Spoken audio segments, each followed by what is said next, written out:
Good morning, fam. What's going on? It's Kyle Henderson, the Bama Football on YouTube. I appreciate you calling in today to talk about the following topics. I got Bama can win it all. If top three Bama players right now are Bama's run game. I want to get your take on Alabama's run game through the first 8 games of the season. Who is this team's rising star? As you get through 8 games, start to look to players who are standing out, stepping up. Who is this team's rising star? And I want to get your weekend TV schedule. In terms of college football or in terms of the NFL, because there are some pretty good games on. It's not the biggest week of college football, but there are some games worth watching. I know that I've kind of already scheduled my weekend based off the college football games and some NFL games that I will be watching. My name is Kyle Henderson, the Bama Football on YouTube. 205-850-1994 is the call-in line. All this week, I was on live at 9 a.m., and here I am today on Friday, and I want to get your calls. And I've had some pretty good feedback this week. I think we've had a good amount of callers call in and discuss Alabama football on this open week. I know Coach Saban yesterday, he had a shortened radio show with the university, and then he was also on Pat McAfee where, that's always such a great segment because it's, out of the norm. Pat McAfee is such a great personality, and he's able to ask some questions that, other reporters or whoever don't have access to, and he has them kind of in a different setting. And I think it's good for Coach Saban's brand and, YouTube. Obviously, I'm a part of YouTube, so it's great for the algorithm and for Coach Saban to be a part of, Pat McAfee. I think that has been a really nice addition this season. What's up, Quincy? I see you inside the comment box. I'd love to hear your thoughts, Kyle, on the challenges Bama has had with player development due to attrition and the assistant coach's poor hires as well. Roll Tide. Well, I appreciate you with the question this morning, Quincy. And if you have a question, you can also just throw it inside the comment box and I'll get to you. I think when you look to the challenges of not only Alabama, but I think the landscape of college football in terms of player development and attrition because of, coaches coming in, coaches out. I think it's a tough balancing act. Replacing assistant coaches is something that Coach Saban is accustomed to. And I think that does trickle down to player development. And I think one aspect where we have really seen Alabama take a toll in the player development department is at the quarterback room. And that's not to say anything about Jalen Milroe. I just think that losing Alex Mortensen, who was kind of the quarterback whisperer who went to UAB with Trent Dilfer, I think that was a really big impact to the overall program. Not only for Jalen, but I think for all the quarterbacks behind him, because he was the guy who worked with the quarterbacks, Tua Tagovailoa, Mac Jones, Jalen Hurts, Bryce Young. He was that guy behind the scenes. And then along with him was A.J. Milwee, who was Steve Sarkisian's right-hand man as well, working with the quarterbacks. And I think losing those guys have certainly implemented, a trickle effect to that quarterback room just overall, because those guys are the quarterback whisperers. They're not necessarily the guys, and you're never going to hear about them in that sense. But I think losing those two individuals has certainly impacted the team. A lot of people have spoken about the fact that losing Scott Cochran impacted the team, and there's not really that hype man on the sidelines. I don't necessarily know if I agree with that or not. I think that David Ballou has done a really good job. Remember, when David Ballou came in, he was a package deal with Matt Ray.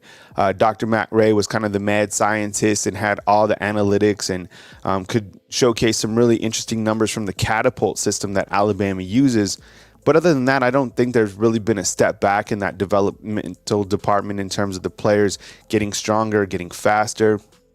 The technology is there, and Coach Saban said yesterday that the technology right now and the catapult numbers. So the catapult numbers are basically a technology system to where it's on the players' shoulder pads, and they can see how the players are performing throughout this practice period. And they said that all these guys are performing still at a high level. It's just more about that psychological mindset that you get during this point. I mean, look, even I think people who are in this field that cover the team on a daily basis, they even go through it as well, because it's a grind. Every single day you got to be at your best. You got to perform at a very high level, and that definitely does impact you. So, it is nice to kind of recharge the batteries going into this next half of the season. It's amazing to think that there's only 4 regular season games left, right? You have this next game against LSU. Then you go to Lexington, Kentucky, Chattanooga, and then Auburn. So happy that you guys are here with me today on Bama Football on YouTube. Hit the thumbs up, like, and subscribe. I really appreciate you guys joining me all this week. And I think it's been a good experience for me to be on in the morning times. I think that we can definitely continue this morning segment show, especially I think it's been successful considering the fact that it's an open week as well. I do think that the player developmental, kind of getting to that point from Quincy too, is I think it's hard to have a continuing balancing act with the transfer portal and name, image, and likeness. And it's been interesting to see how Coach Saban has handled that the last couple of years, because he looks at Alabama football as an organization. And when you have these other elements that have been added into college football, name, image, and likeness, the transfer portal, and I think a lot of that is difficult to deal with because of playing time. And playing time doesn't mean that you're not eventually going to get your shot at Alabama. It's like if you're not playing right now, that doesn't mean to transfer to somewhere else. That means just be patient and continue to work against the best at practice. And eventually these guys, when they do get on the field and they have been patient, we've seen amazing things from these guys, and they have been able to not only perform at a high level here at Alabama, but they've also been able to increase their draft stock, right? Like, for example, Mac Jones. What if the transfer portal existed how it does right now in name, image, and likeness or whatever, when Mac Jones was sitting behind all those great quarterbacks? What if he would have bounced out? What if he wouldn't develop? What Mac Jones did is such a great testament to being patient and working on your craft, because how he improved from his freshman to the time that he won a national championship at Alabama was incredible. He wasn't ready to be a quarterback when he came in as a freshman. Not a lot of people talk about the fact that he had some DUIs. He had some stuff that he had to work on himself. He had to mature, right? He was paired up with Damian Harris, the running back, and he really got him on track, mentored him. He came through as a sophomore. He had some opportunity. He was the A-Day MVP, so we saw a little bit of stuff, but still he wasn't ready. People didn't even want him to be the quarterback at Alabama. And when he had opportunities, he performed mediocre. It was just okay, right? It was kind of a game manager. We have our first caller, and I'll take that here in just a few minutes. But he was patient, and he worked on himself, and he worked with those guys behind the scenes as well. Alex Mortensen, AJ Milwee. And by the time he got on the field, you saw what he was able to do with that 2020 team. And that was to perform at an extremely high level to win a national championship. And I get it. That team was absolutely loaded, but his efficiency percentage was extremely high. And one of the clips that I've always kind of looked back on is the fact that, remember before Alabama played their first game of the season, he literally went through the entire roster. And he was like, this is number 15, he plays here. This is number 8, blah, blah, blah. And that was just basically because he had the right psychological disposition to be patient and to perform at a high level. Steven makes a great point right here. Braswell is that guy. And he was patient, and he could have left. He could have had other opportunities to go somewhere else. Can you imagine? Who wouldn't want Chris Braswell? A 6'4", 255-pound outside edge rusher. You have Dallas Turner, who's getting on the field as a freshman, sophomore, and then you have William Anderson on the other side, right? So it's hard not to want to bounce out. He's been patient, and I think with his performance this year, it's been incredible to see him increase his draft stock. And I think him and Dallas Turner are clearly the best edge rushers in college football. Those guys have made themselves a lot of money, and sometimes it's just a game of patience when you get to the University of Alabama in terms of waiting, because guess who you're performing against every single day anyways? It might not be on TV. You might not be getting the notoriety, from the weekly, newspapers or, the YouTube shows or whatever, but you're performing against the best every single day. You're telling me that if Justice Haynes is to bounce out somebody somewhere else, he's going to automatically be the starter? Maybe so, but he might be the starter at a lesser school. Like, why not perform against the best every single day? You don't think that Justice Haynes is giving that number one defense in the country a look? He's not going to get that experience anywhere else other than here at Alabama, right?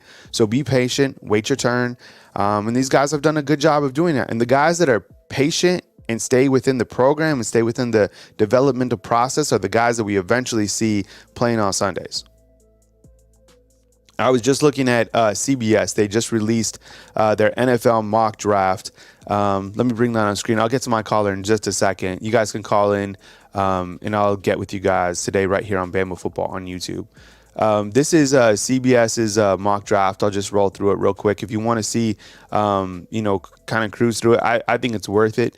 Go on over to CBS and read this really in-depth, in a good mock draft for right now, October 27th. So here's how CBS has it. CBS right now has Caleb Williams going number 1, the first pick to the Chicago Bears.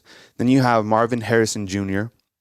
going to Arizona. I think that would be a really good pickup for Arizona. Guy's an absolute monster. You have Latu going to the Bears.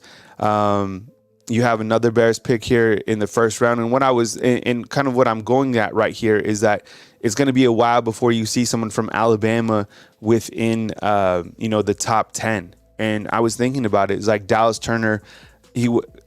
I think that people had projected him as a top 10 pick, but you're going to see him later on down. In fact, he's the only guy that you're going to see in this mock draft from CBS.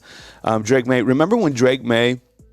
That would have been interesting if he would have stayed at Alabama, or if he would have stayed committed to Alabama. I think he's a really good quarterback, to be honest. J.J. McCarthy from Michigan going number 6. So you kind of cruise down and look at some of these guys. Here's Alabama, just is about to face neighbors from LSU. They have him going number 9, so it kind of shows you the talent range there. And then Ohio State, they have all those wide receivers. I think that they probably have the best wide receiving unit in college football. Brock Bowers, they have him going at number 11 from Georgia, going to the Las Vegas Raiders. And you kind of just cruise through. And what's interesting is last year you had Bryce and you had William Anderson at 1 and 3. And this year you have to kind of cruise down to see your first Alabama player, which is J.C. Latham, who is projected at 16 going also to Arizona. That would be a great pickup for anybody. And I think when you look to the kind of the negative and the woes of the offensive line have impacted J.C. Latham, like kind of overshadowed his talent, because he definitely is a first round guy. We've known that coming in. He was a first team all SEC guy. He's earned SEC offensive lineman player of the week honors this season. Just haven't really talked about him because on the opposite side is where Alabama has been struggling with that left tackle, right? Remember when JT Tuilamola, Alabama was also in the mix for him. You have him projected as a top 20 pick going to Atlanta. And I think Dallas Turner is somewhere down here. Michael Penix, another quarterback from Washington, going to Seattle. Wow, that would be a nice pickup for Seattle. I bet a lot of people would like Penix going over there. There you go. Dallas Turner. In this particular mock draft, they have Dallas Turner projected at number 27 going to Jacksonville. So they don't go into round 2, but I think it's I don't know. Mock drafts, they always seem to change or whatever. But if you want to check out the full scoop, go on over to CBS. They have a really nice breakdown. And with that said, I'll take my first caller, Kyle Henderson of Bama Football on YouTube. I appreciate you guys being here this morning on this fine Friday. Want to get your take on if you think Bama can win it all. Top 3 players from Alabama right now. Bama's run game overall. Rising star for this team is and your weekend TV slate. So with that said, we go to the phone lines. It's a 337. I think it's David in Louisiana. Hey, Dave, what's up, man? Good morning. I appreciate you calling in. What's going on, brother? Roll Tide. Yeah, roll tide to you, man. I appreciate you joining me on this fine Friday, October 27th. The weather was amazing in Tuscaloosa, and yesterday I played in a charity golf tournament. I hadn't played golf since the end of July. Now, in the springtime, I actually joined the Alabama Amateur Golf Tour. So I'd go all around the state of Alabama and play in some very challenging RTJ courses. It was a good experience. But my season towards the end, I think I played too much golf that I got bad. So yesterday was the first time that I'd swung, my beloved hybrid for the first time since July. And you know what? Took a swing, I still got it. So it always comes down to putting. Did all right and had a good time. It was a charitable cause, so I had a good time with it. With that said, man, welcome to the show, David. Do you have an opening monologue or you want to dive into these top 5? Well, I just want to throw down a few little stats that Love it. I've done some research on. It's going to be, we're coming up playing LSU next weekend. Mm-hmm. And I looked at the rushing defenses and the passing defenses, from both teams. Bama's only gave up 870 total yards on the ground. Mm-hmm. LSU's given up almost 1,300 yards on the ground. Mm-hmm. Passing, Bama's gave up 1,580 yards, and LSU's given up almost 2,000 yards in the air. Mm-hmm. We're ranked number 30th in the nation as far as a passing defense, and LSU's ranked number 83 in the nation as a passing defense. I didn't get the stat on where we would be ranked as a rushing defense. I know that would probably be in the top 10 at least. We'd only given up 870 yards of on the ground. They do have some physical running backs. They do have some really good wide receivers from what I've looked at. You look at both teams' strength of schedules. From what I've seen, I don't know how accurate it is, but Alabama, from what I read, had the number 3 toughest schedule in the nation. I don't know how accurate that is. And LSU had the number 6 team. Yesterday, y'all were talking about Ohio State, Michigan and FSU and all that, and Washington, blah, blah, blah. And you look at their strength of schedules, they're not even close to what Alabama's is. Michigan ranks number 75 in the nation of strength of schedule out of 133 teams that are in the FBS. But LSU is going to be a tough game. It always is. It doesn't matter. It's kind of like playing against Auburn. Auburn can be 0-8 right now and come in and beat us. You just never know the Auburn team you're gonna get. And I believe we're playing at Jordan Hare this year, or in Auburn this year over there. So it's gonna be a tough game later in the end of the year. But Alabama plays. Your first question, I don't remember the other one, but yes, Alabama plays 4 quarters consistently and can move the ball, especially when it comes to third downs, 3rd and 2 or 3rd and 5. I can understand maybe a 3rd and 10 or 3rd and 12 is harder to get a first down. But if we can move the ball consistently on 3rd down and keep moving the ball, then you start beating down the other team's defense.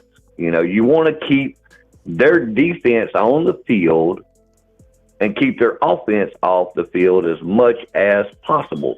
If the defense can play lights out and contain Jaden Daniels with his feet, because he is a good passing quarterback. He is a pretty good passing quarterback. He does have a pretty ball. I've seen highlights and this and that and the other of the dude play, and he does have a pretty, deep ball at times.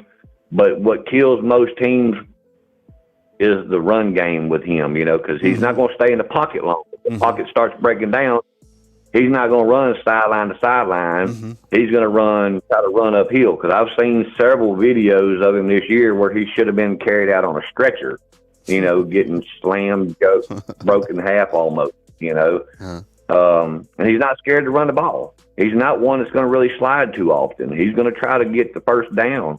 He's trying to win for his team. And I pray that Milroe feels the same way next weekend whenever the pocket breaks down. But I believe our offensive line can control their defense better than what most people think. They have lost. They are short on defense. From what I heard. I did watch Brian Kelly's interview yesterday. Little coach's thing, and he didn't look. Yeah. From what I saw, you could see it in his face and in his eyes that he was kind of nervous. Like, this might not turn out too good for us. You know, he kind of hesitated on answering some questions at times. But, you know, I believe that our offensive line can compete against LSU's defensive line, no problem. Their secondary, to me, is not that good because they have some guys that are injured right now. They got some other guys stepping in for them that are freshmen and stuff like that. Between Isaiah Bond and Burton and, you know, whoever else is on the field can beat out these DBs and safeties and stuff at no problem. And if Milroe can throw the ball without making any mistakes, you know, turnovers and stuff like that,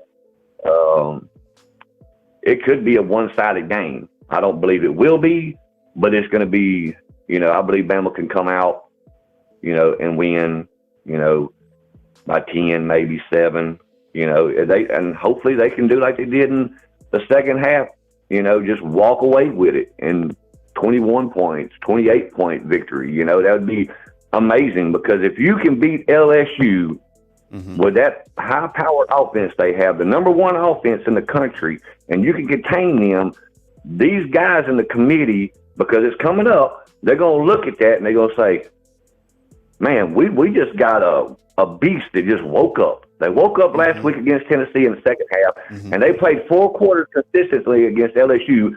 We might go ahead and just move them up to the number 4 spot if some other teams have some problems this weekend. Because if you can go in and beat LSU by 21, 14 points, 28 points, or whatever, they're going to look at that. The committee people are going to look at that, and they're going to say, this is a totally different team from game 1 of the year, of the beginning of the year. This is a dominant football team that has finally grabbed the reins and are leading them horses down to Atlanta for the SEC championship. But I just believe if they play 4 quarters consistently, 60 minutes until that clock hits 0, 0, 0, 0 on it, and they walk off the field with their hands up in the air, raising the number 1 finger up, not the middle finger, but you can do that too. I don't care. You can flip off LSU fans. That's the way I feel about them. But they can move way up. They can move way up. They still have a good chance if they play the rest of this year, 4 quarters, 60 minutes consistently. I think that's a really good point, David, is the fact that all eyes are on this game, and all eyes meaning not only our eyes, the world of college football, the college football fans, but the college football playoff committee, right? Because so the college football playoffs, the rankings will drop officially on October 31st in the evening time. Now, with that said, the following Saturday, which is Alabama LSU, all eyes are on this team, and they want to see how Alabama can manage 4 quarters as they continue to look at playoff resumes. And Alabama doesn't have a lot of style points. They don't have a game that they really put together for 4 quarters. So if Alabama comes out and they're able to dominate an LSU team or beat a LSU team for 4 quarters of a game, I think that is going to bode very well for this Alabama team, not only for a style points, because who really cares about that other than the playoff committee, and the ultimate goal is to get into the playoffs, but from a team psyche perspective, right? And I think Webbs inside the comment box brings up a really good point. Alabama does have some momentum now, but they haven't won this game. They haven't played 4 quarters of football. You have to be able to recharge your batteries and still maintain that high level of focus going into this next week, which is a very pivotal game, and really a game that going forward, every game could come down, cost you the season, right? Because you've already lost that game. But here's a chance to continue to improve and continue to tell the naysayers or whoever it is, or just to your team, look, this is a complete team. We can play 4 quarters. We can play 60 minutes of football, and we can be a good LSU team with a fantastic quarterback and some fantastic wide receivers. I get it. Their defense is banged up, but don't kid yourself. Like this team, like we said earlier, they have the dudes to compete with Alabama. They have the dudes to beat Alabama. They did it last season. I asked Brian Kelly at Media Day this past summer, what did that win do for your program? And he told me this. He said that it told us that we can play with Alabama. We can beat Alabama, and we can tell our recruits that going forward. back-to-back wins over Alabama that would really continue to catapult LSU and Brian Kelly and his recruiting efforts and everything that he wants to do. Because let's face it, Tennessee and LSU, those teams are improving. Under Josh Heupel is improving Tennessee, and Brian Kelly is improving LSU. Small steps forward. So, like Justin Ebogbe said just recently during his player press conference, they want to play 4 quarters. They don't want anybody to come into their house and take what's theirs. And I think from a psyche standpoint, if Alabama is able to put together that 4 quarters, I think it does so much for them going into that next game against Kentucky. This isn't a trap game, but you can't sleep on LSU by any means. There's still a lot to prove for this Alabama team. David, let's run through these 1 through 5 real quick before I move to my next callers, okay? Go ahead. All right, let's cruise through these too because we got people lined up. All right, Bama can win it all if they play 4 quarters consistently and the defense can contain Jaden Daniels, put a lot of pressure on him, sack him 3-4 times, and turnovers. If he makes a mistake, we have the cornerbacks and stuff like that can actually intercept. Kool-Aid needs to pay more attention when the ball's in the air at times. He needs to look back, especially when he sees the receiver's hands going up in the air, to look for the ball. Because there were several plays last week against Tennessee where he could have had at least probably 2 interceptions, I saw, if he'd have been trying to look at the ball. Number 2, the top 3 Bama players as of today are who? I would have to go with McClellan. Not a big fan of his attitude and his temper, but Burton. And then I would have to go Braswell. Braswell's turned the ball over. Had a couple of turnovers this year where he's knocked the ball out, stuff like that. Or Campbell. Jihad. Yeah. I think that's a good mix. Okay, quickly, your thoughts on Bama's run game. You just mentioned Jace. Do you like it? Is it kind of just status quo? What's your take on Bama's run game? Well, from what I've seen and looked at with LSU's defensive line or defense, Alabama can move the ball on them. I mean, Army had 150-something yards. They didn't do too good in passing, but they had 151, 153 yards of rushing against LSU's defense. And they've had problems. And I believe Alabama's run game is good. The offensive line seems to mesh sometimes when the run game is there, especially whenever they're using the run game more often than they are the passing. You know what I mean? Get consistent. Kind of like when a running back, you can't take a running back and he only gets 10 carries for the first half or the first quarter, and you got another running back come in, whenever they get that 20, 25, 30 carries, whatever, they start getting in the groove, and kind of like what happened with McClellan, whenever he had that big game against Tennessee, he had more carries, he got in that rhythm. And our run game is good. We do have really good running backs. Who is Alabama's rising star? I saw people in the comment box continue to talk about Caleb Downs. I think that's absolutely true. I mean, he's almost already a star. But if there's anyone else on this team that could be considered a rising star, who is it, David? Well, we got a couple of them already that are there. Will Reichert, he's like already past the stars and went to a whole nother galaxy somewhere. And he ain't but like 35 points away from breaking the all-time record, and I just hope it ain't where we just get field goals the rest of the year, like, in some of our games. I like to see him break the record. But rising stars, I'm going to have to go. Milroe has actually rose up a little bit more each and every game. McClellan, of course, Terrion Arnold has really played lights out. He's really done this year. I wish Kool-Aid would step up and do more, especially in the punt game.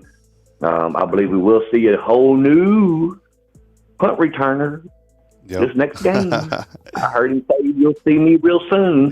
So I'm hoping and praying that way. If you can deflate LSU by a punt return or kickoff return, something like that, we got to deflate them big time because they are a strong offense. And like I said, if Alabama can play the third quarter and fourth quarter like they did, because I believe whenever they played Tennessee, I'm going to make this real quick. When they played Tennessee and they saw how far they got behind in the first half, I think it woke them up, especially when Miss Terry went down there and about drop kicked a few guys in the locker room probably, and went off on them, and coach went off on them. I believe it woke them up. It said, hey, look, this is your defining moment in college football. Some of y'all are leaving this year. This is your last year. Do you want an SEC championship? Do you want a playoff? Do you want a national championship? You can't play and win anything like that if you keep playing like you do in the first half. Mm-hmm. You have to play the third and fourth quarter like they did against Tennessee, and the first and second quarter. If you don't, and we get 14, 20 points or whatever behind against LSU, it's going to be a bloodbath, and they're going to be like Coach O in the locker room. This is our effing house, blah, blah, blah, blah. But anyways, I'm glad he's gone too. But anyways, Alabama needs to destroy LSU. I'm not saying it's going to happen, but I would love to see it happen just like anybody else in the Alabama nation would. And it's going to be a great game.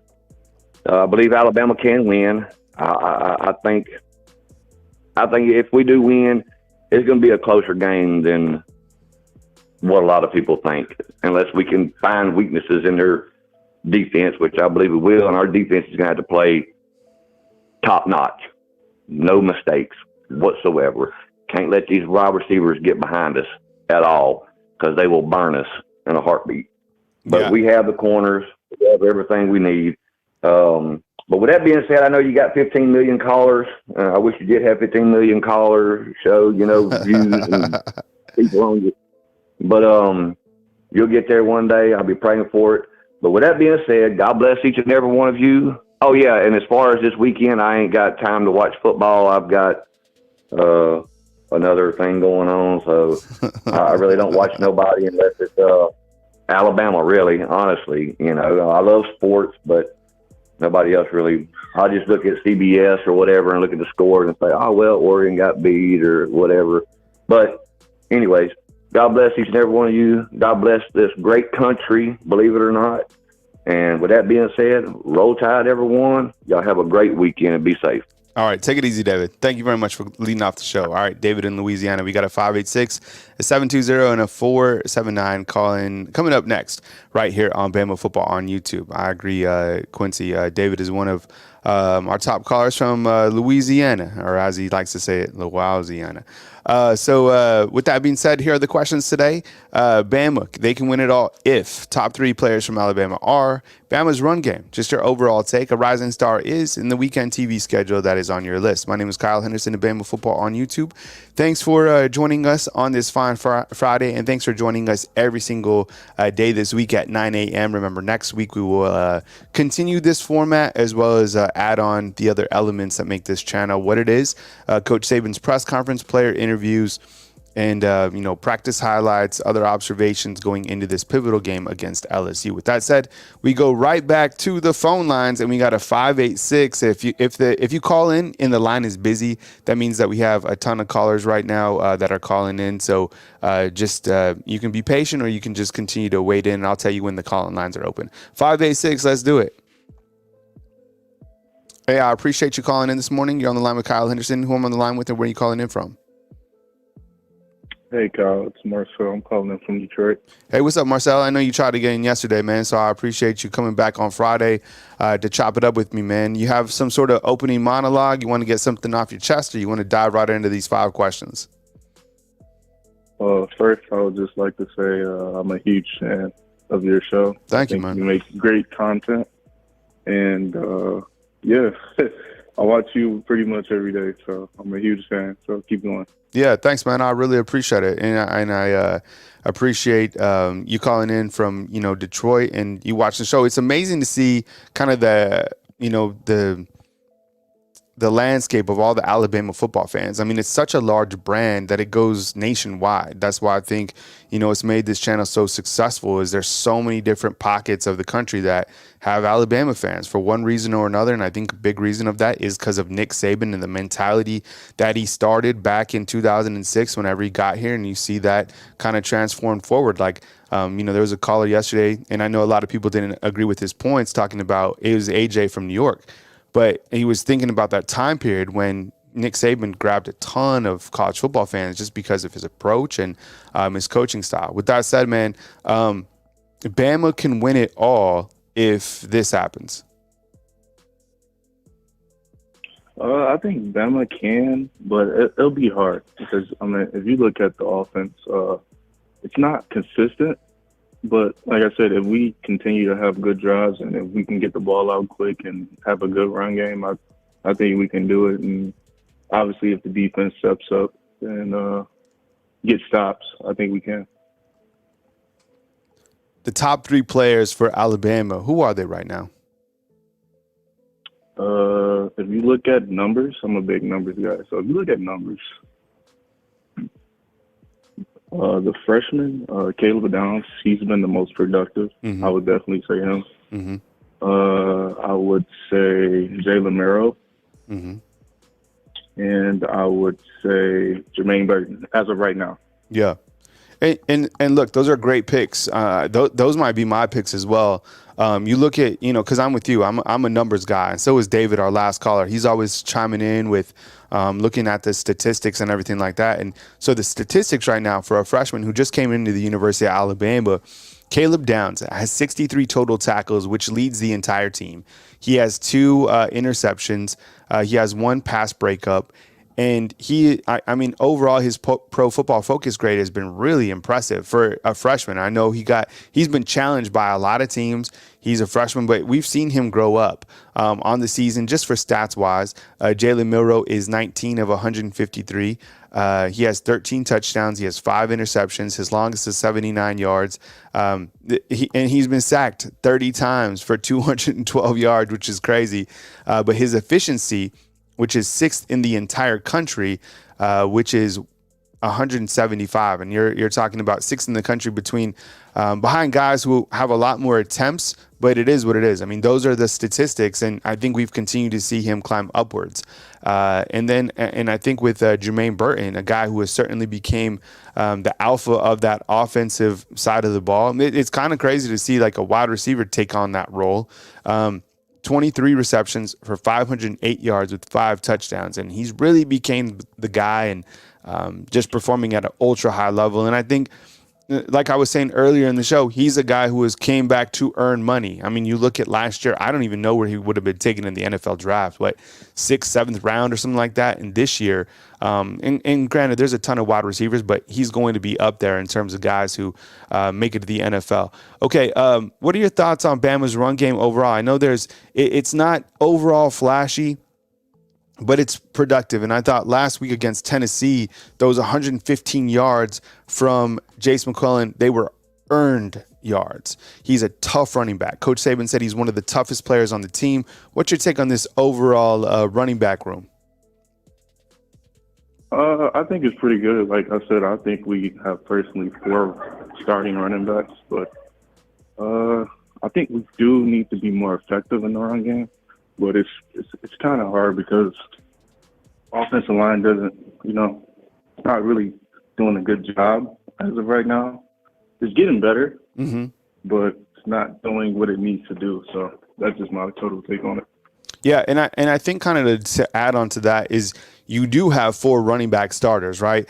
Jace, Roydell, and those guys are the vets. And then behind him, you have Jan Miller and you have Justice Haynes. And we can't forget about Richard Young, and nobody is. It's just like there's a lot of mouths to feed, and there's only so many guys that can carry the rock. And I think the important thing about a running back room is you have to keep feeding the guy who is performing at the highest level. Now, if Justice Haynes was in some capacity to get a bunch of, carries, I'm sure he could do it. But right now, Jace is that guy. He has a lot of experience. And the thing about this room is, and really think about, and I want to talk about this as well, is overall, Alabama is so healthy. I mean, they've done a great job kind of, getting the guys who have had. I think the only thing that Alabama's really dealt with besides Devontae Smith having a foot injury is ankle injuries. I think there was a hip injury from Emmanuel Henderson, but overall, this team has remained relatively healthy, which is so important, especially going up into this, through 8 games played. And another thing about this running back room is they don't put the ball on the ground. And this is a physical game. This is a physical conference that these guys are going up against every single weekend, and they've done a really good job holding onto the football. So I like the running back room in that aspect because everybody remembers a fumble, right? Everybody remembers a missed field goal. These guys have done a really good job hanging onto the football this season.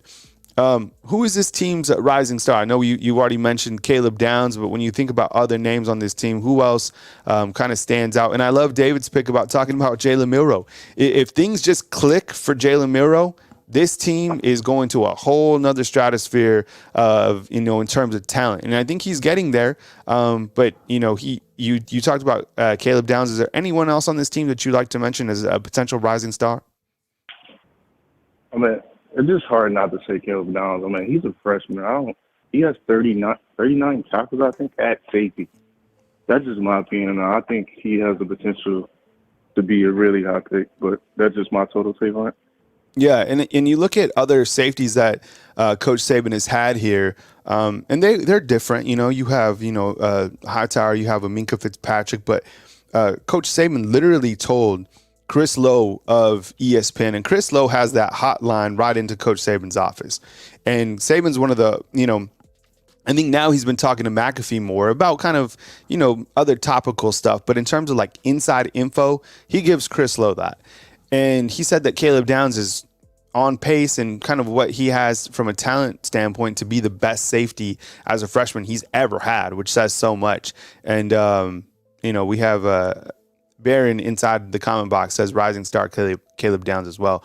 Okay, look, Bama's not playing this weekend. What are you watching this weekend? I'm sure you're going to be watching Oregon, Utah. You also have Bryce Young and William Anderson going head-to-head on Sunday. But what's on your TV schedule, man? I'll probably say I'll be interested in the Utah game because I think that'll be a good one. I also brought up, I want to say something else about Florida State. I brought up a good point yesterday. I think Florida State, they're going to be in the playoffs, but I think they're very inconsistent in terms of moving the ball, and their defense isn't as good as advertised. So that's just what I think of it. Yeah, and I've been talking about Florida State a lot recently, and I'll be watching them. They play Wake Forest in the morning tomorrow on the road, and I think when you look at Florida State's schedule, the 2 games that stand out, going to the Swamp and taking on Florida, and then they host Miami, and then, of course, the ACC championship game. So kind of track where they stand, and I think they're more of a pretender, but I mean, Mike Norvell has done a great job, and they have momentum. That team believes. They've been able to win some very tight games. Boston College, Clemson. You got to keep winning, and people want to see Florida State back in there. And I'm sure the committee is very high on Florida State, even though a lot of the other college football world isn't. But I mean, if Florida State had played Alabama's schedule, I don't know, what their record would be at this point in time. Anyways, I appreciate the call from Detroit, man, and please call again next time. All right, thank you. All right, man, take it easy. All right, we have a 720, a 479, and a 404 coming up next right here on Bama Football on YouTube. You guys can hit the join button to become a member of the YouTube channel, basically a fan funder, help support this YouTube channel and the content, and really help support me, to be honest. I mean, this is what I do for a full-time living. Just like you have a job, I have a full-time job as well, and I really appreciate you guys not only being here watching, but also thinking about becoming a fan funder. Super chats and all that stuff go a long way to help continue the channel, so I really appreciate it. If you're looking to become a fan funder and you're on your desktop, just go to the YouTube homepage and hit the join button. And then if you're on your mobile phone, you can hit the hyperlink up at the top. It's kind of a bunch of mixed words. It looks like a URL, but it is a join button. And I think eventually we'll be able to get that join button posted here a little bit easier for people to see. With that said, we go right back to the phone lines with the 720. Hey, what's up, Rob? Rob in Colorado, right? Good morning. Man, you know what, man? Before we get going, man, yesterday I think you were ordering like some breakfast burritos or something like that. You were. How do you know that? You were. Come on, man. Who wasn't ordering breakfast burritos in Colorado at 8:45? I wish I was ordering breakfast burritos from. And in fact, I think I'm going to be able to go back to New Mexico on December 15th when the kids get out. There you go, William. I appreciate you becoming a fan funder, man. Thank you so much. Easy for you to find. So there's this place in New Mexico, and if you've been to Albuquerque, the place, or if you're going to Albuquerque, the place is called Golden Pride. And Golden Pride burritos, they make their tortillas are honestly like the doughiest, like, and not in a bad way. It's just like this airy, doughy tortilla. Good. Then they slide in sausage, potato, and then they have green chili, and it's just like it's incredible. So I knew you were ordering, man, because you were all over the place, man. But I like when you were dialed in, Rob, that this is the level of callers that we want, man. So you have like an opening monologue. I know we're talking about, you know, some bets yesterday, but here are the 5 questions, man. So your choice, man. Dealer's choice. You want opening, or you want to just dive right in? First, I want to apologize. I hopped in the caller queue. I'm assuming I'm like 2 callers down, 3 callers down. I'm getting my daughters ready for school. And then I'm trying to get and all of a sudden I'm like, and you're right, and I hated it. I'm like, man, you know, because when I call in, I want to be a good call. So first of all, I want to apologize for that. And you already said it, but hey, join. Support Kyle, man. He gives Bama fans a voice. So yeah, I wanted to get that out the way. Oh yeah, man. Hey, look, if you ever buy a hot tub, man, they're great. But man, you got to get those chemicals down, or you're gonna find yourself draining your hot tub once a month because the water turned green, because the pH level. I mean, gee, this is my second time draining. It's 300 gallons. Yep. So that's what I'm going to be doing when I get off the phone with you. I don't mess with hot tubs, man. There are too many chemicals. Like one of my buddies, one of my buddies had a hot tub, and he was explaining to me like the science of keeping it at like the peak performance. And I was like, nah, it was literally chemistry. And I was like, nah, man, like this is there was too many things that he was mixing and matching. He was stirring it up like he was doing like some sort of stew. And I was like, nah, I'm not sure if I want to do that. But AJ saying the chemistry of pools are super easy. So maybe once you got it in a rhythm, you got it going. Yeah. So Rob, I'm asking people, man, like Bama can win it all if. Bama can win it all if. I heard a few callers say, or the other callers say, play 4 quarters. Absolutely, because like I said, pound for pound, we got the best players, so it only makes sense if we play 4 quarters, we're going to outplay everyone.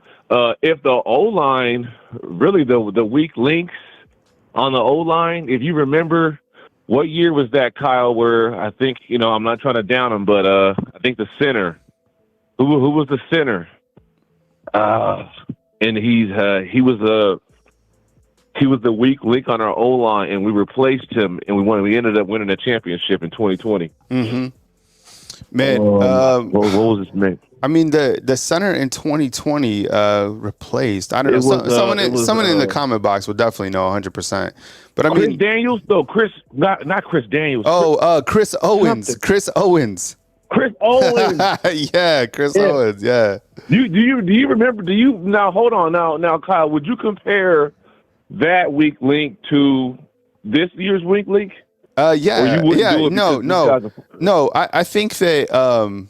I mean, who's a better player, Chris Owens or Seth? I don't know. I mean, but I think that was a weak point. But one of the things that we haven't been talking about, and I think Seth has improved, but like the first like 5-6 games of the season, it wasn't it. And those missed snaps, that's something that Alabama has addressed, and that's something they have fixed, thank goodness. But as A.L. Sanders is saying, who's also a YouTube member, he's saying it was Landon Dickerson who stepped up and made us forget about Chris Owens. Yeah.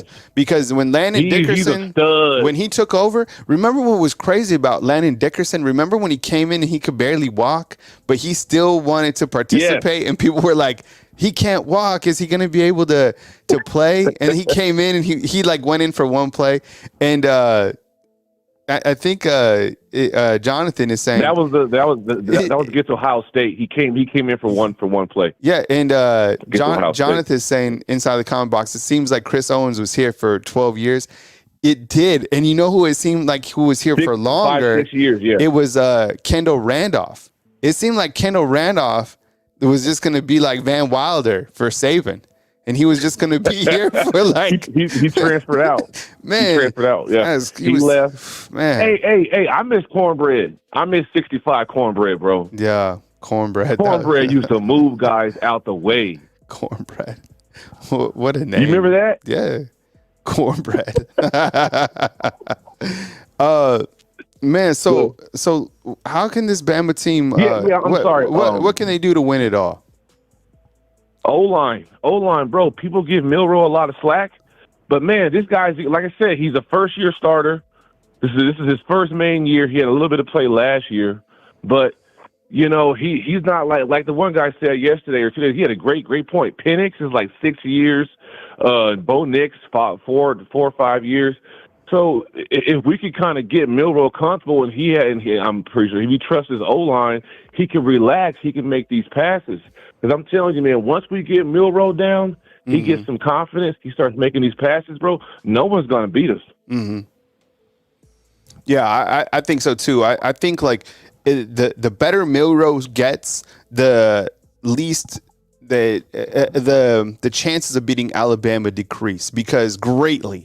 Because he has so many attributes that are going to make it so challenging for Alabama, for anybody on the opponent's side to beat. I mean, he's got the speed, and we really even haven't seen him use his legs that much just yet. So when that accuracy continues to come through, when he finds his rhythm, and the other thing is too, think about this: the Alabama wide receivers are not only starting to be considered wideouts once again, but four of those wide receivers are sophomores. Emmanuel Henderson, who we haven't really seen because he's been banged up, Kobe Prentice, Isaiah Bond, and Kendrick Law. Can you imagine those guys next year? I mean, that is a completely... The way Law runs? Oh, yeah. The way he runs, he on that sweep, he looked like he was pissed off running, man. I loved it. Yeah, no. Burton 2.0. Yeah, and the thing about him too is he returns kicks, and I know a lot of people were calling for him as the punt returner, but it looks like another sophomore who we just mentioned, Isaiah Bond, is going to be the punt returner. So you see a lot of those sophomores starting to be used in the mix, and which is a great thing. And look, I don't know down the road about a younger freshman like Jalen Hell, but I'm just saying the youth of that wide receiver group is going to be even better next year. I'm really excited about that entire group coming back. I know you're going to lose guys like Ja'Cory Brooks, Jermaine Burton, Malik Benson, but those younger guys are going to continue to carry that right out flag. All right, who are your top 3 Alabama players as of right now? Well, everyone's saying Downs, Milroe, and Burton, but I got to throw Arnold in there. I got to throw Campbell in there. I got to throw Lawson in there. And I got to throw Booker and Nyblack in there. I know now Nyblack, he isn't getting a lot of touches and stuff, bro. But I'm telling you, man, he's like that. To me, he might be a tight end version of number 9 for Bama, wide receiver. He's in the NFL right now. He plays for Oakland. No, he plays for Cleveland. What's his name? Cooper. He's a tight end version of Cooper, man. I can see it in him. He's got the talent, and we got to get him the ball, man. I don't know. Yeah. Even and the other tight end too. I like him too, but it's like we really got a stacked team, man. But yeah, those are my top players. And this player that you just mentioned, I'm glad. Even David mentioned it earlier from Louisiana. And by the way, David in with the super chat of two spot said he believes that Reese wants to beat Brian Kelly and Will. Yeah, they do have history, so he's got to come with it in that game. But he said that Chris Broswell is one of his top players, and I think a lot of people would say that about Jahad Campbell. I mean, the way that Jahad Campbell, has played when he's had 2 times to start this year. In each game, he has performed through the roof. Against Mississippi State, completely balled out. Against Tennessee, completely balled out, earning National Defensive Honors of the Week. Even had that scoop and score. We followed up and had an interview to speak with him. Very stoic, just that defensive, hungry mindset. So I'm happy to hear you mentioned Jahad Campbell. And I think when talking about Amari Niblack, man, he's another guy he's younger. And we're kind of waiting for him to get to this level. And the more that you can implement him, the better as well. I mean, you think about all the weapons that Alabama has. He's amazing because he's a wide receiver / tight end. And I do like, it would be nice to continue to see him utilized more. So maybe, here in the future. But the guy has been really performing at a good level as well. Bama's run game. What's your overall take on the Bama run game? I know there's a lot of mouths to feed. The guys are doing, in my opinion, a sufficient job. It hasn't been anything out of this world, but they continue to keep the rock on Alabama's side and do a good job running in between the tackles. What's your take on Alabama's run game? Well, you got Roy Williams. He has 67 carries. He's averaging 5.1 yards a carry. And then you got, Milroe has 77 carries. And then you got McClellan. He has 122 carries, 500, pretty much 70 yards. So, I mean, I feel like for how we're distributing the ball, and like you said, mouths to feed, I feel like we got a solid run game. The only issue is it's a combination of, I've heard previous callers say, like our run fits, our run plays. I mean, I don't know if we're saving all our. Remember, like we used to get these 80-yard runs, and Harrison. I think Harrison plays for New England. He was getting these huge runs, and Jacobs was getting these huge runs, and I just remember it being. We used to do like some more like sweeps or tosses, halfback tosses, and even the options sometimes. And I guess we were more exotic and diverse with the run game. We're kind of doing this power up the middle, and it's like, well, we could do that, but you got to have a solid O-line for that. You got to move guys out the way.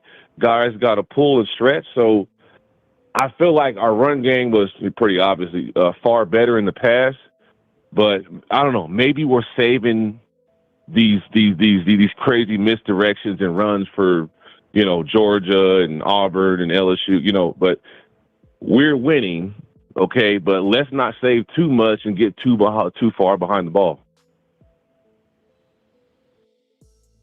Rising star. When you look at this team, people have mentioned Caleb Downs. I was thinking more people might say Isaiah Bond. Maybe that'll be your take, but who could be like who do you look at as a rising star? We also had Jalen Milroe, which I thought was a great addition. A lot of, I guess, rising stars. What about you, Rob? Rising star. Now, rising star as far as someone that's here, that's new, that's just blowing up, or someone that they may have been here a year, like a year or two. I don't know. It doesn't matter. I don't know. Let's see what you got. I like Bond, and I like the name. Hey, did you give him that? Did you give him that name? I would. I mean, 007. I mean, it seems fitting, but I think so University of Alabama, they have like this think tank team. It's like all these like creative minds that like sit in one room and they just come up with like good stuff like that. So somebody else would have probably came up with it. But I mean, when he scores and they just type out like 007. And the thing is, like, I guess we had the opportunity to ask him just recently and be like, do you even know who James Bond is? I'm sure he's heard it, throughout his life, but it's not like James Bond is like right now, like always in, kind of the social media spotlight. But anyways, I mean, I love the, 007 reference, but I like Bond. So I like Bond. Mm-hmm. Yeah, I like Bond. I like the line. I like the line. You know what I mean? I like those linebackers, and I like them outside linebackers. I'm thinking of Tim Williams, Ryan Anderson, Terrell Lewis or Terrell Hall off the edge. So, I like these guys, Braswell, Turner. Turner was a little quiet last game, but just because somebody's quiet doesn't mean they're not. That means they're focusing on him so somebody else can shine. That's why you got to have good players. Sometimes guys need double teams. That might free up Braswell. Mm-hmm. But, Lawson's looking kind of like, what's his name? Dang it. They used to call him a skinny linebacker because he was kind of small. Moses, Lawson looking like Moses with a few more pounds on him. So I'm liking Lawson. Mm-hmm. Yeah, I'm liking Lawson and, Campbell and Blackshear. So I think we're deep at line. You notice, man, when we're deep at linebacker, we just look better on defense. Mm-hmm. Meeting guys at the line, behind the line. That's when we won championships. Yeah, and these linebackers are a lot better than last year's linebackers. Look, I think when you look to Henry Toto and Jalen Moody, look, those guys are great guys, and they represented Alabama well, but these guys are like that. Prepared. No, you really can't. This is a huge upgrade. Those guys were like a B, maybe a B plus. These guys are A plus type guys. I mean, Deontay Lawson, absolute baller. Jahad Campbell, they got the baller. attitude. Dude, even Trez Marshall, that guy's there too. Yeah. So, and then those guys are surrounded by, Dallas Turner and Chris Broswell. I mean, those 4-5 linebackers. Then you have Q Robinson. I mean, the defense is so good, and there's probably 17 guys on that defense that you can rotate in and out. And Alabama is still missing Devontae Smith. And so, people are like, what? We Devontae shouldn't Smith? lose any games, bro. We're too deep. We shouldn't lose any games. I know that crap. Texas got lucky. They got us early. I'm telling you, they got freaking lucky. I'm still mad about that. But no, we should just blow everybody out, man. We're too deep. We got the talent. We got the attitude. All right, man. Before we bounce out, man, what's on the weekend TV schedule? What you got? What's on at Rob's house? Well, I was looking at that, and I'm just waiting on some upsets, bro. I'm waiting on some upsets. I'm waiting on Rutgers to beat Ohio State at Rutgers. Mm-hmm. It's probably not going to happen. But yeah, no, like you said, dude, I need Florida State to lose. We need some of these guys to lose. This is the last 4-year playoff, and I want to be in it. So I'm looking for upsets. I'll be grilling some steaks. Hey, I sent you an email, man. So when you see it, if you ever come to Colorado, man, I smoke the best ribeyes, man. I'm telling you, it's gonna ruin it because you're not gonna want a steak from nowhere else. I'm just warning you right now, right, bro. yeah. I got people paying me to smoke steak for me. I smoke it for 2 hours. I get it to about 1:30, and then I put it over direct heat, and I get it about 1:50, 1:45, and I pull it off. Oh my God, Rob. Yeah, man, that's where do you see that picture? Man, I can't wait. It's making me hungry now. You know what? Yeah, I'm about. I got you. You know where I'm gonna go after this? After I edit this show, I'm going to. So I know you've probably never been here, but if you're in Tuscaloosa, you know what I'm about to say. I'm about to go to Waysider. So Waysider is an iconic breakfast spot here in Tuscaloosa, Alabama. It's where all the greats have eaten before, and there's so much to. You can choose different things, but the grits hit different, the sausage hits different, the eggs hit different. It's just like an old iconic spot here in Tuscaloosa. So I'm gonna end the show. I'm gonna edit it, and then I'm gonna bounce out to Waysider this morning. But man, Rob, you made me hungry. I appreciate it. Very, very good call. Thank you so much for chiming in, man. Like all your takes, and I'll catch up with you next time. Hey, Kyle, quick question. You work out a lot, and I hit the gym too. What's your max bench? If you don't mind saying, you're flat. You know what? My bench isn't that. I don't have a big bench. Maybe 225 or something like that. But with me, hey, that's not bad. No, that's not bad. I'm gonna be 40 on November 22nd. But with me, I'm more like push-ups, sit-ups. I do a lot of squats, pull-ups. Pull-ups are the key to life. Honestly, if you really pull-ups 1,000,000% are all the when I started doing pull-ups and wide grip pull-ups too, because I have a pull-up bar in my garage. That'll change your life, because not only is it all upper body, but for your back, but also for your abs as well. So it's all about that core strength. And I noticed that, because we work out in this men's group, and one of the areas that I really wanted to improve on myself is core strength, because I think core strength is life strength. How many times you bending over this and that? It's all about the core, man. So I appreciate you asking, man. But no, I'm not a big bench guy, but like they say, you can't take the bench off the field. I will tell you this. I'm fast. I've always been fast. And in my workout group, we have between 40 and 60 guys. I'm up there. Like I like it's gonna take a lot for you to beat me. Like I got the speed still, 1,000,000%. Like everybody's confident in something. I'm very confident in my speed. I love the confidence. If I'm feeling good and the hammies are stretched, like it's gonna be tough for you to beat me down the stretch. Rob, I appreciate you calling in, man. Speed kills. Yeah, speed it kills. does. Cool, man. I appreciate you calling in, man. See you, buddy. Have a nice day. All right, Rob out in Colorado. We got a 479 and a 404 up next. Yeah, speed kills. He's right. William, what's up? I see you inside the comment box. Squats are murder. Absolutely, man.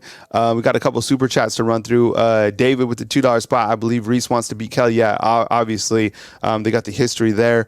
Matt with the 199 spot, appreciate you, and then back with the double dip with the 999. Thank you very much. I like that avatar. You got the Alabama belt. That's the turnover belt, and I like that turnover belt that Alabama has. And Jahar Campbell got it last game. I love, like the turnover belt is like, who comes up with that? It's amazing. It was ridiculous. What program was it had? Help me out. That had the turnover backpack. Who was that? Was it Miami or was it Florida State? Remember, it was like they put on a backpack and it was like a turnover backpack. No, like the turnover chain I thought was cool. I like the turnover chain, but the turnover belt is up there as well. But no, the turnover backpack. No. Stop. 479. Let's do it. Hey, thanks for being patient. You're on the line with Kyle Henderson. Who am I on the line with and where you calling in from? What's going on, Kyle? This is Juwan from Fayetteville. Hey, what's up, Juwan? I appreciate you double dipping, man. I think, we covered a lot of ground yesterday, man. It was a good call, and it was good to rap with you. So Dan Enos out at Arkansas, I forgot to ask you about that, because Dan Enos used to be here at Bama, and then he packed up and left, and had another opportunity with Arkansas. And look, I don't know how much is on Dan Enos, but I know Arkansas is certainly struggling. So when things are struggling, you got to start making cuts, and Dan Enos gets the cut. Were you overall surprised by that? I mean, you're working with KJ Jefferson, but it's not like they have an overwhelming amount of high-level guys. Maybe I'm wrong. Were you surprised to see Dan Enos get cut? No, sir. This is actually his second time getting fired at Arkansas. He was here at Arkansas in 2015 with Brett Bielema before he ever went anywhere else. We fired him then, man. He just brought back that same offensive system. Mm-hmm. I know he was an analyst at Alabama, but he didn't change his philosophy. Arkansas has guys that we can work with, man. If we didn't, Alabama would have beat Arkansas 48-6. We have a lot of talent. Just look at what Kendall Browse did. Mm-hmm. We've been top 5 in the SEC in offense every year. It's been Georgia, Alabama, Arkansas, Ole Miss. Flip them however you want. Arkansas and Ole Miss has been tit for tat in offense. Mm-hmm. This year, we haven't even been able to get anything going. Like, I'm not going to say we would have beat Alabama, but if we had any kind of offense, that game, I don't know how it would have went, mm-hmm. but it would have went a little bit different. This in 3 years. This is the second time Arkansas has played Alabama within 7 to 3 points. Mm-hmm. But we really couldn't generate any offense. Same deal with LSU. We had a little bit of offense going in that game, mm-hmm. and we had that game within 3 points, but we still couldn't pull it out.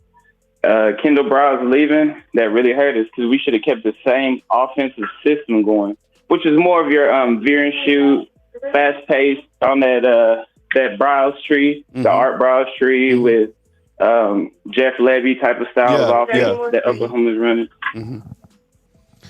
So that's what we really should have kept going this season. Also, Rocket Sanders, he's only played 2 games this year. Yeah, that was one of our best players and one of the leading rushers. Was he like? I know we're talking Arkansas here, but was he like banged up or like what happened? Because before, what was wrong with Rocket? Well, me being an athlete and just being smart and reading between the lines, they said he had swelling that he couldn't get off the knee. So I know one thing: me playing football myself and injuring my knee, you only get swelling whenever something's possibly torn. Mm-hmm. So I believe that in my heart that he tore a ligament, something minor. Try to get the swelling down and try to get back for the season because he has NFL aspirations. Got you. Got re-aggravated the injury, and we haven't seen him since. And Coach Pittman's really tight-lipped about injuries and stuff like that. So he just never released what happened to Rocket Sanders, but he's not going to play anymore this season. He's not even with the team right now. He's in Dallas rehabbing. Someone in the comment box, they're like, Jawan from Arkansas calling in knows about Arkansas. I'm like, yeah, he does, but he has such good takes.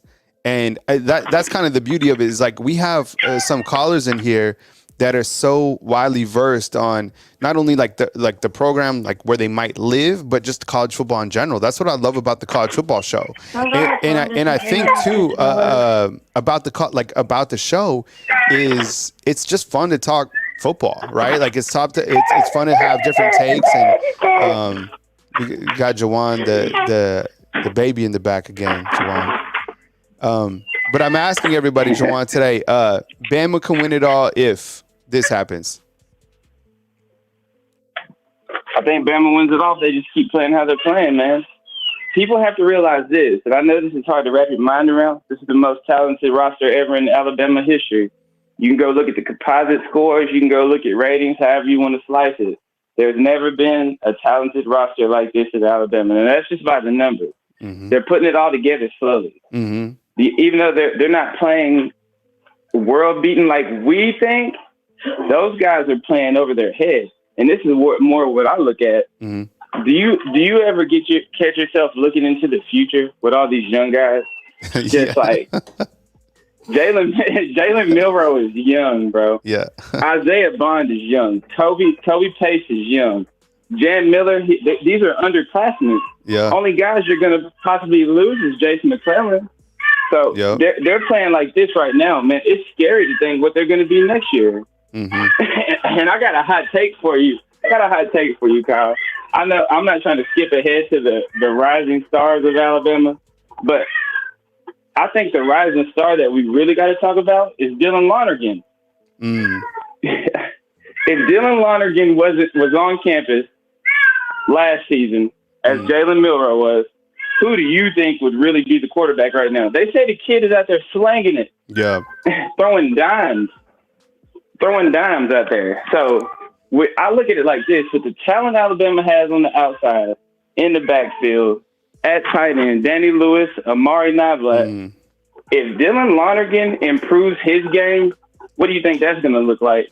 Plus Earl Little and Caleb Downs, those are freshmen that are coming back next year. They're not draft eligible. Man, it's going to be a hurricane hitting people. Man, because the youth of this team, I mean, these guys underneath, I mean, you didn't even mention Justice Haynes, and I'm sure you're going to, right? So it's like, think about the running. Or James Smith. Yeah. I mean, and you look at those guys, you look at, I mean, even the offensive line, these guys, you're going to lose JC, but these guys are going to continue to grow up, and man, you're right. Like you do look into the future. And let's see, Deontay Lawson, you have Jahad Campbell. Thinking about the inside linebackers as well, and you look to kind of the guys, and you know what? Who we didn't even talk about at the outside linebacker position. Keon Keeley and Yanze Pierre. They haven't even played this year. They haven't even played. Russo hasn't even played. Yeah. So you look at that, man. Oh my God. Jeez. There's no reason to be worried. Alabama out-talents Georgia. Hey, Georgia's caught a couple breaks. Alabama's not worried about anybody in front of them, man. LSU has the worst defense not just in the SEC. You can look around the country. They can't guard anybody. They got Deuce Chestnut. He's injured. He's back. He's iffy. Their whole defense is an iffy defense. Their whole game is just like LSU of 2019. Yeah. We're gonna first 1 to 50. If Alabama played Army and beat them 60-0, if Alabama played Grambling State and beat them 60-0, they'd be leading the nation in scoring too. That's not very hard. Yep. It's not very hard. Okay. So whenever you play quality talent like LSU did against Florida State, where was that leading offense in the nation that night? Because I've seen them get into the red zone and couldn't score. 3 times. Mm-hmm. Who's going to run the ball for LSU against Alabama when they finally do match up? You think Jaden Daniels is going to make it through the game? Alabama's giving up 1.9, 1.8 yards per carry. That dude is going to get smacked around. They don't really have reliable running backs that you're used to seeing at LSU. Mm-hmm. You flip to the other side, Alabama's running backs are steadily getting better and better and better. Mm-hmm. Offensive lines are getting better and better and better. This might be the first game where you see Alabama. Everybody wants to see Alabama play 4 quarters. Wait till you see them play LSU. And they think about how LSU beat them last year. Man, they might go in there and 56-0, 56-7 those dudes. Mm-hmm. I'm serious. LSU is not a good team. That's just my opinion. They're really not. They're a good offensive team. Malik Neighbors is really good. He utilizes his speed really well. Brian Thomas is a good receiver as well. He's a big physical guy. He can make something happen after the catch, but after that, where are they going to go? Yep. Just like I was saying about Georgia.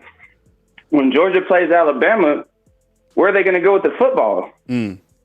Ra Thomas hasn't gotten open. Lad McConkey hasn't gotten open. Dominic Levick hasn't gotten open. It's been a Brock Bowers show. Mm-hmm. Besides me, who can name some running backs for those guys? They lost them all. Mm-hmm. They're injured. Like, Georgia's literally playing with 2 running backs at the moment. Mm-hmm. They have to play Oscar Delp at tight end. They don't know how that game's going to go. Mm-hmm. Lucky Lawson at tight end. Those are underclassmen. Mm-hmm. Brock Bowers, you don't replace a Brock Bowers. You just hope that you can get a couple guys to pick up the production. That's analytics. Mm-hmm. You're not going to replace a guy like that. Mm-hmm. But if you can get 2 or 3 guys to do that, but they haven't proven that. So I'm the only game that I'm laser focused on, Georgia, Florida, and Jacksonville Saturday. You got Billy Napier is literally coaching for his life against those guys. So I think he's going to come out and try to win. Tell me your Juwan from Arkansas. Tell me who are your top 3 players right now for Bama? For Alabama? Yeah. My top 3 players right now, you got to say Milroe. Uh-huh. He's gradually getting better. Then I go with Isaiah Bond. He's your deep threat, and he's been consistent catching the football. Caleb Downs is one of your best players, but I got to go with Terrion Arnold and Malachi Moore. Malachi Moore, man, and I've heard some people saying this. I think he's a little bit different. They say he's Alabama's honey badger. Mm-hmm. Back there, playing that star position. Mm-hmm. I can see that. He comes on the blitz. He can cover well. The guy's a baller. Malachi's that guy. So, also on defense, I like Kool-Aid McKinstry, and people don't realize how hard it is to play that cornerback position. It's really hard. Probably the hardest position in football to play. And for him to play the way that he's playing, you don't know where the receiver in front of you is going. Mm-hmm. I'm going to tell people who don't play football, those guys that they're guarding are fast, really fast, and you don't know where they're going. You got to have good hips and good feet. JaQuincy McKinstry, he has it. That guy, he's really, if you want to be honest, he's the best player on the team. Kool-Aid? I know a lot of people want to see Isaiah. Yes, for sure. I know people want to see Isaiah Bond at punt return. But the first thing about punt return is not about running it back for a touchdown. It's about securing the catch. Mm-hmm. Can Isaiah Bond secure the catch first? We know what he can do whenever he catches the ball, but you got to secure the catch first. And Kool-Aid's proven time and time again he can catch it. Yeah, he's maybe muffed one, maybe. Mm-hmm. But for the most part, he secures the ball. And he's overall, he's my favorite player. Because you got to think about this. What happens if he goes out at the cornerback position? Mm-hmm. Are they still that same defense? Yeah, I mean, thankfully, when Terrion Arnold has gone out, you've had Trey Amos step up. So I guess in that worst case scenario, you have Terrion Arnold and you have, Trey Amos. And you're right. Like, that's scary. That's a scary scenario to think about, right? Because I think so many people locked up on this whole punt returner thing, but it's just like, Kool-Aid in terms of being the corner, he is the team's top corner 100%. No, I think you're right on that. But I think with punt returner, I think I'd like to see Isaiah. I'm excited to see Isaiah Bond. I mean, he pretty much told us on Wednesday. You know, he's like, see me soon at punt returner. But Juwan, I got to run to my next caller, man. I appreciate you calling in. I appreciate you calling in yesterday and today. I love your takes, man. Take care from Arkansas, man, and call again next time. Have a good weekend. All right, man. See ya. That's Juwan calling in. We got a 404 up next right here on Bama Football on YouTube. Before we get to our next caller, Toby has submitted his takes.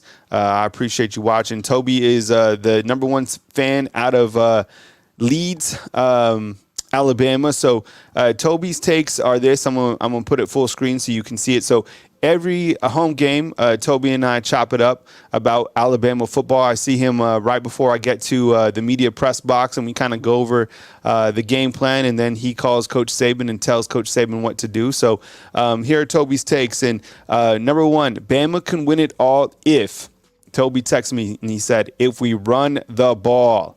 Number two, top three Bama players right now. He says Jalen Milroe, Dallas Turner, and Jace McClellan at the running back position.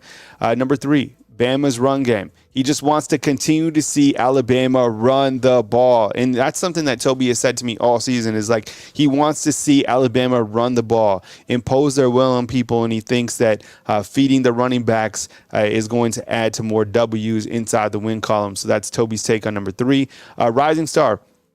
And everybody is talking about Dallas Turner, but he feels that Dallas Turner is next in line after William Anderson. And, I mean, that's hard to disagree with considering the fact that Dallas Turner has 8 sacks through 8 games, and he continues to be dependable. I'm going to upload a YouTube short about Dallas Turner talking about some of the guys that he'll be watching this Sunday because he does have a nice soundbite about William Anderson. And then the weekend TV schedule, he says, I don't care, roll tide roll. So look, Toby is an Alabama football fan through and through, and he's not even focused. He doesn't even know that other teams are playing this weekend. He's just laser focused on that Alabama Crimson Tide. So I appreciate you chiming in, Toby. Thank you so much, and give you a big roll tide from us right here at Bama Football on YouTube. Okay, last caller. We'll take our a 404, and we'll start right now. Hey, you're on the line with Kyle Henderson. Who am I on the line with, and where are you calling in from? Thanks, Cal. Kyle, this is Al from Dallas, Georgia, from behind enemy lines. It's been a while since I dialed in. I've actually been in Tuscaloosa taking care of my 93-year-old mother for the last few weeks. I've been out of this, but I've been checking in. The show's been lit as always, man. Yeah. And I'm so excited to see you doing a good work, man, and doing things for your family and the community and your men's group. That's a beautiful thing. So, from all your fans, all the people on the show, we appreciate you, okay? Hi, thank you so much. And I think one of the areas that I think I've really tried to improve on myself is, getting back with these guys. Because this men's group is not just like about a boot camp just to like work out, but I'm trying to surround myself with established men. And what I mean by that is guys who have a really good mindset about how they treat others, kind of their mentality about doing good things for the community and just being good leaders. I think I needed more of that in my life. And that's something that I'm really trying to work on because these guys are established. And we're, there's young guys as old as, 25 or some younger guys, college guys, and there's some other guys who are, 50 and over. And kind of the wisdom that they have and how they're tied into their spirituality and their overall message is something that I'm really trying to implement into my life because, those are men. And, I think it's important to be around mentors to mentor. And I think that helps us, in all aspects. So I appreciate you noticing that. But anyways, I'm glad that your mom is doing well, 93 years old. How amazing is that? And, with that said, welcome to the show. So you have like an opening monologue or you want to kind of dive into these questions I'm asking? Hey, Kyle, as long as it's business I dialed in, man, I got something to say. I mean, first of all, Juwan just killed it, okay? All right, I could talk football with Juwan all day. Right? All right, with a guy like that. He's not overstating. He's hitting all the places where you need to be. But one thing I would say about our team this year is that I really enjoy watching these guys improve in the nuanced areas. You know, as an old coach, man, I look at the details and what's going on and the finer details that we're doing. So I'm just really impressed with what we're doing with our team. I think we got a really good shot this year. We just need to take care of our business. That's it. You know, be where your feet are, play hard, you know, stay focused. I love the camaraderie on this team. We've been pretty healthy this year. And guys are starting to find their role. And Reese has actually started to dress things up a little bit and, you know, give the QB a little pre-looks read, you know, just to help, little nuance things, help the back see where the safeties are with the blitzes that they come in. All those little nuance things that most people don't talk about that really helps execution offensively speaking. But, yeah, let's get into it, man. I'll get into we can win it all. I think we can win it all if we just stay on the trajectory that we are. You know, eliminating the mistakes, eliminating the penalties, you know, playing mentally strong. I love that we're playing some of these tough games at home, and that you know the coaching staff is finding out who their playmakers are and how we want to feature them and get them the ball. I would tell you one thing, Kyle. I broke down the Tennessee game a little bit, and I saw two plays that stuck out in my mind. There was one when Ford threw the ball to 11 on a deep dig. When you look at that snap, all right, the safety came down. All right, Jace picked him up. Okay, JC sealed his guy down. They clicked it. Miro, he checked right, and he came all the way back to the dig on the left side and threw a dime to Henderson, to Benson. That was a beautiful play. And there was another one that I checked out too, where we had the backs in the backfield. We had Boots on the right side, and we had the back. Then Bob came into motion, and it was a running play. It was actually a G scheme with Booker pulling around, and then Boots came in with the lead blocker to JC's side, and JC just cleaned some guys up at the second level. He redirected this big man moving, and then what happened was the backside. Here's the big inventory piece of this play, Kyle. It was setting up an option to the backside. You follow what I'm saying? It's so much out of that thing, man. If you go back and look at that, boy, it's a setup. I'm telling you, we're going to kill them. Because now, man. So that's where I see this thing going. I can go all day on this. But I think, plays, So I think to add on to that is, number one, we have continued to see an improved progressional reads from Jalen Milroe. Like that interview with Roman Harper on ESPN's YouTube channel is great because you physically see his eyes working from the left to the right, right? And then to your point too, J.C. Latham cleans up guys at that second level, but I love the fact that Alabama, when they use Robbie Oots in the backfield as an extra blocker, because we saw that in the Sugar Bowl, and we continue to see that sprinkled in this season, because when you have him, it not only provides protection from Jalen Milroe on passing plays, but running specifically, he can open up some things for Jace. And I think that is a really good combo because he's 260 pounds and he moves really well.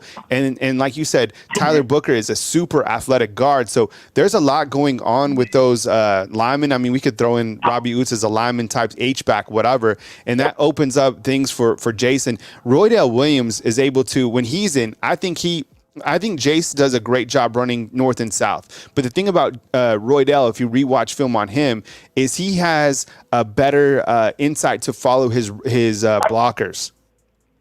And I think he's more shifty. That's right. And he is a bowling ball type guy, but he's more shifty in the background. But no, now we're talking schematics here, and I love it. And and a lot of that is too Reese, right? And kind of that added element of using the tight end. And you might not be getting the tight end with Amari Knobloch catches, but you're utilizing Robbie Oots in the run game and blocking schemes, whatever.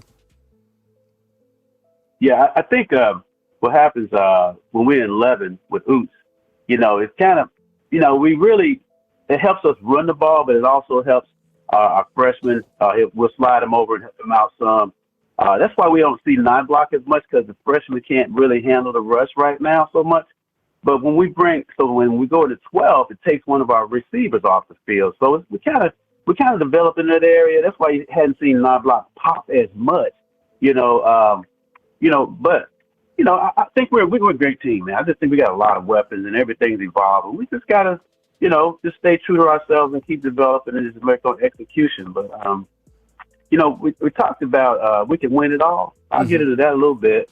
I think we can win it all if we just continue to play defense like we're doing. I love the way we're subbing guys and rotating our backers and bringing in some DBs and getting that depth.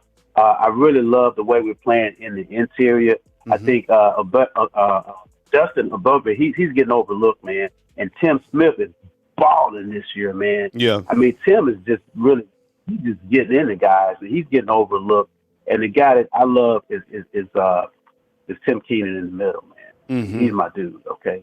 Yeah. But we our defense is keep mashing jokers, and our offense is coming really nice. And just keep cleaning it up.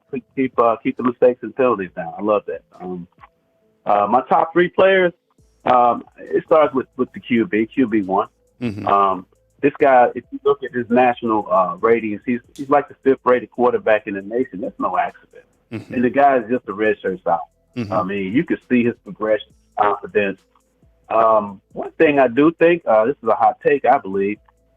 I think Milroe's been kind of nicked up with his hammies. Not so much that he's injured, but he's straight because he's not explosive. But we saw in that Middle Tennessee State game or just the Arkansas run from last year. He's kind of been doing it, but he's been holding it back. So I think if he can get healthy, nobody's ever said this. It's just the fact as a former. I know when you have to play within yourself to keep yourself upright. He's been going down some too. So, but I think if we can get him back to that pop with the stuff we're trying to introduce with some of that basic triple option stuff that we're seeing dressing up, I think he's going to blow up. But Braswell is the guy that is going understated for me because a lot of times when we're in our base, Braswell's not on the field. He's in nickel. Think about that for a second. You're going to see a lot of him this time with LSU because of what they do. So he's going to have a huge game Saturday. My other dude is Booker. Beast mode.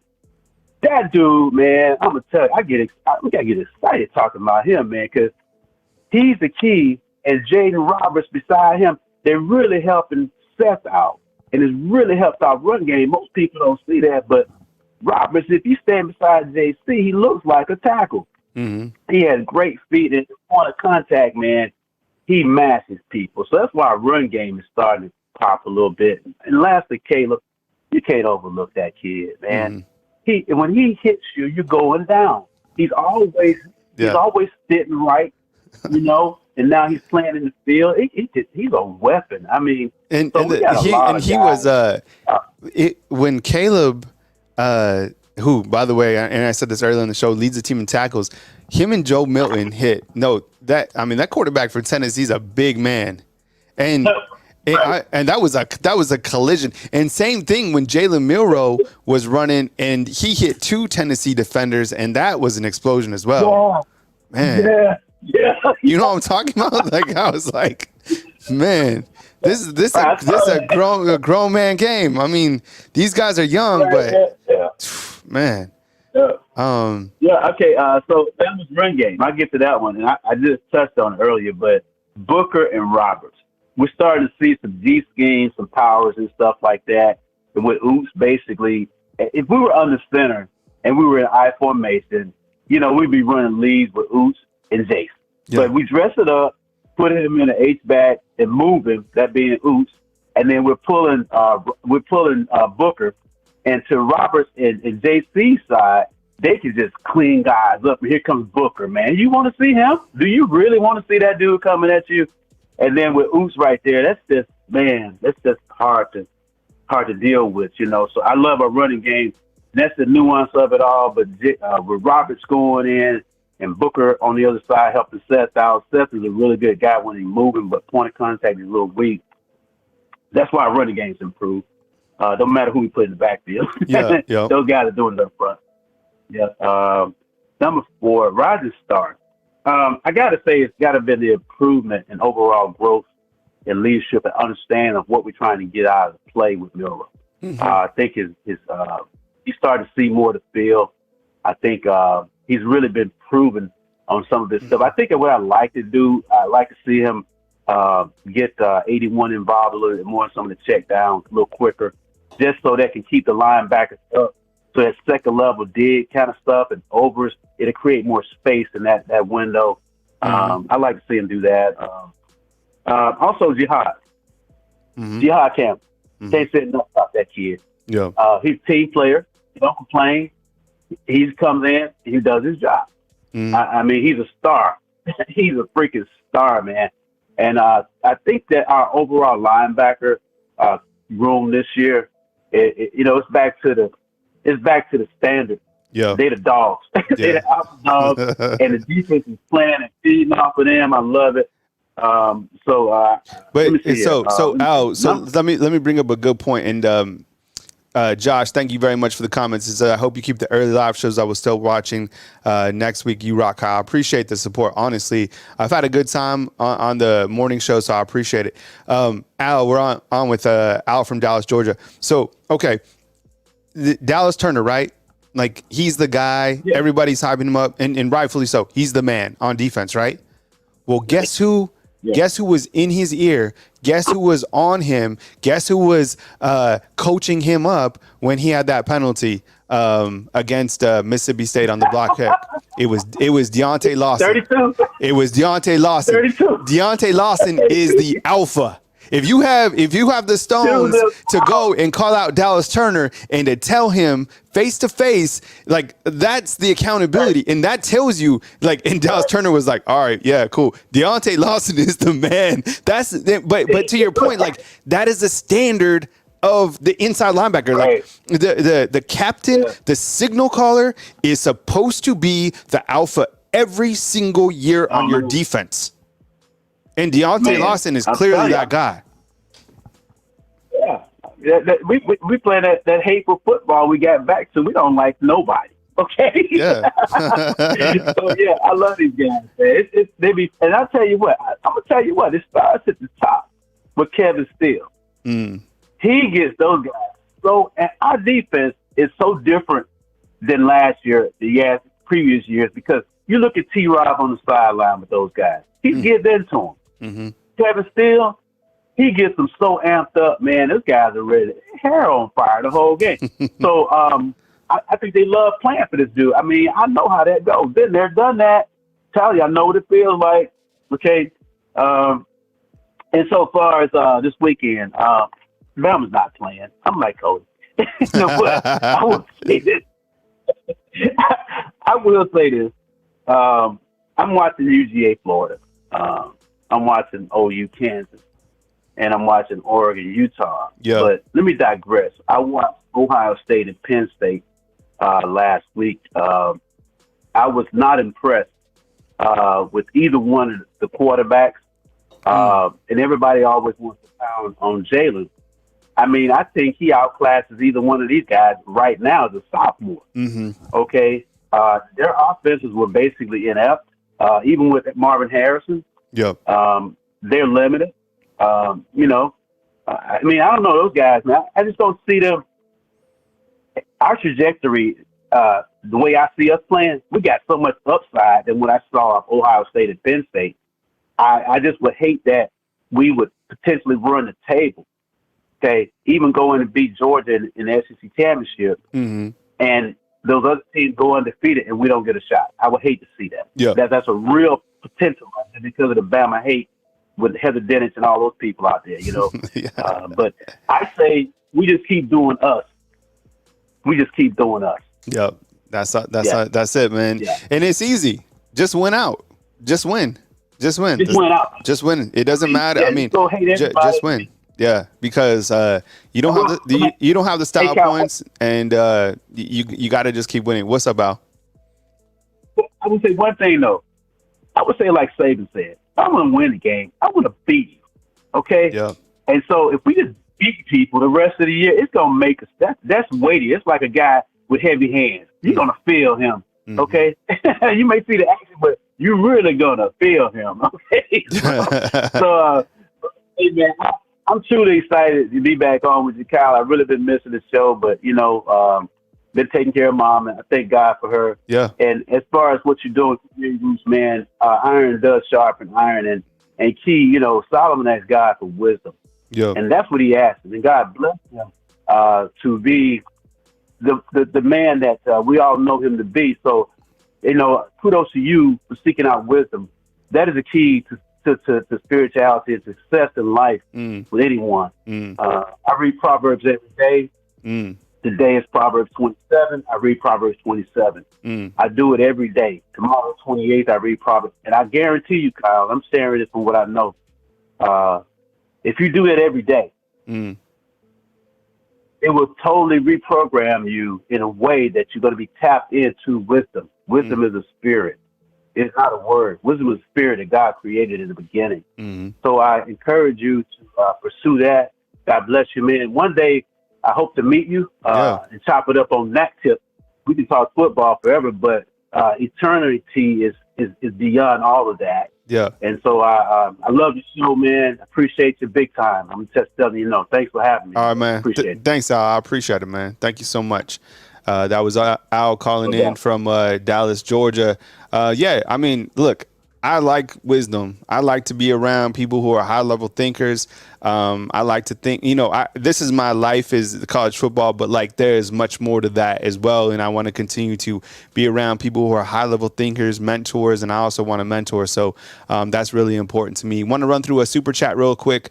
Marcel, thank you very much for the 20 spot. He says, Kyle, I really hope we as fans aren't counting out LSU. LSU has a very explosive offense. They're a very dangerous team. And as much as people don't like to hear it, also we don't do good with running quarterbacks that can also throw.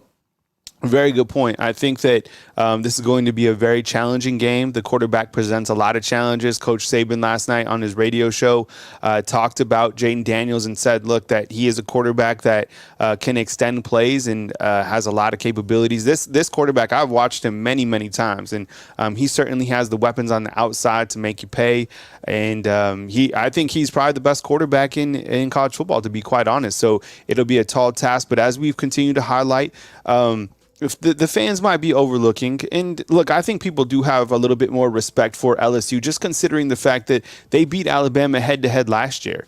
And same thing with Tennessee. And both Tennessee and LSU, those two teams are on the rise, 100%.